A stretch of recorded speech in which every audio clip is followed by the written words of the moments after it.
Well, I'm on the phone, as we are every Friday during football season, with Ellsworth head football coach Duane Crawford. And, Coach, happy homecoming. You get a big game tonight against the Stearns Minutemen. Yeah, getting excited. The kids said last night, I want 7 o'clock to be here now. They can't wait to get out there and play. It should be a good night, although it's going to be a little bit windy by the sounds of the weather. A little bit of wind, actually quite a lot of wind, and possibly some showers. Hopefully that doesn't impact the fans coming out. Hey, listen, bring a raincoat. It's coastal Maine. We're used to little wind and rain. Yeah, no, the forecast I heard this morning said showers after midnight, so hopefully that's the way it's going to be. But who knows? They're not always right. So no. I'd like to have that kind of batting average and get paid that kind of money. Yeah, so I mean, we've had a good week of practice, and things where it's hard to believe we're at the midpoint of the season tonight. That's wow, it doesn't seem possible that we could be 4 games into this already. But I mean, it's a fast month. I mean, you look back at this. We started back on August 13th. So it's just over a month and 5 weeks, and it just goes by so fast. It does, and with the schedule we have, everything's so scheduled during the week. You have Mondays. We've been sending this Monday. We started sending some of our younger players up to Husson for a JV jamboree where we mix the players in with different teams: Washington Academy, MDI, John Babst, Old Town, and Orono had kids there. So I think there were about 70 players total.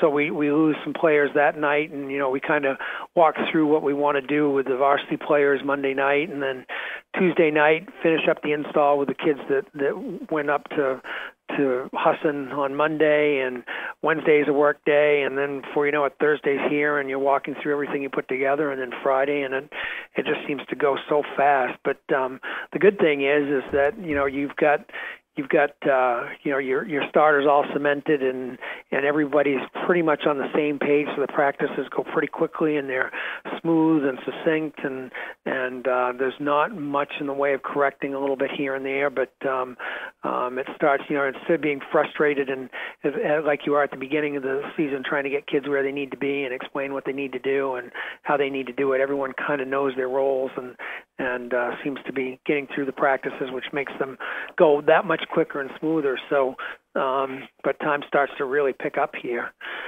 Oh, absolutely. So Stearns is 1-2. Last year they were 1-7, but they're not that many years removed from being the class. Well, I guess back then they were class maybe C, but they were the Northern Maine champs. Yeah, and they've actually got a good team this year. They're better than they were last year, I think.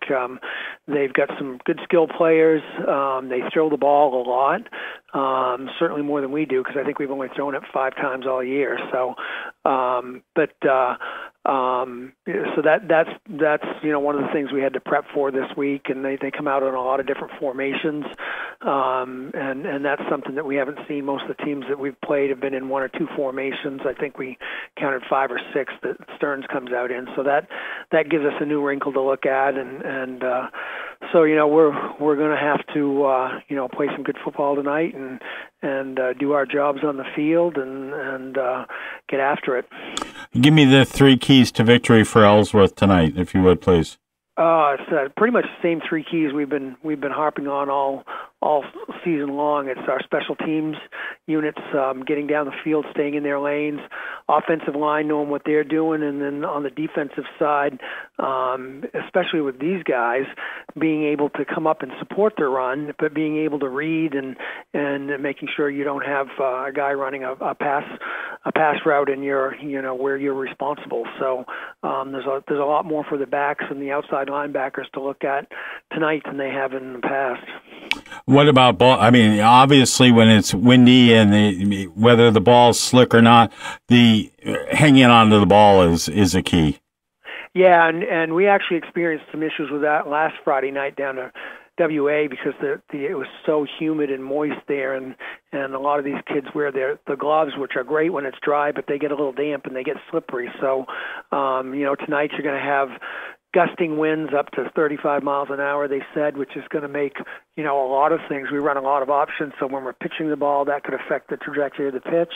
Obviously, throwing the ball is going to be an issue, and special teams, punt, kickoff, and kick return are going to be influenced by what the wind is doing. So, we've got to focus on that ball while it's in the air and on special teams and get under it if we're returning or covering if we're punting. And swirling winds is certainly going to make a difference in the punt game. We've got the league's best punter, Javon Williams, and he had one 55 yards against Washington Academy, and a free kick against Orono of 64 yards, I think it was. So he can really boom the ball, and it gets up there high, so the wind's going to do a lot of stuff with it. All right, Coach. Good luck tonight. Before we go, we want to remind everyone it's a home game. We want to bring non-perishable items, diapers, or some toiletries to the game because everything's going to be donated to the Loaves and Fishes food pantry.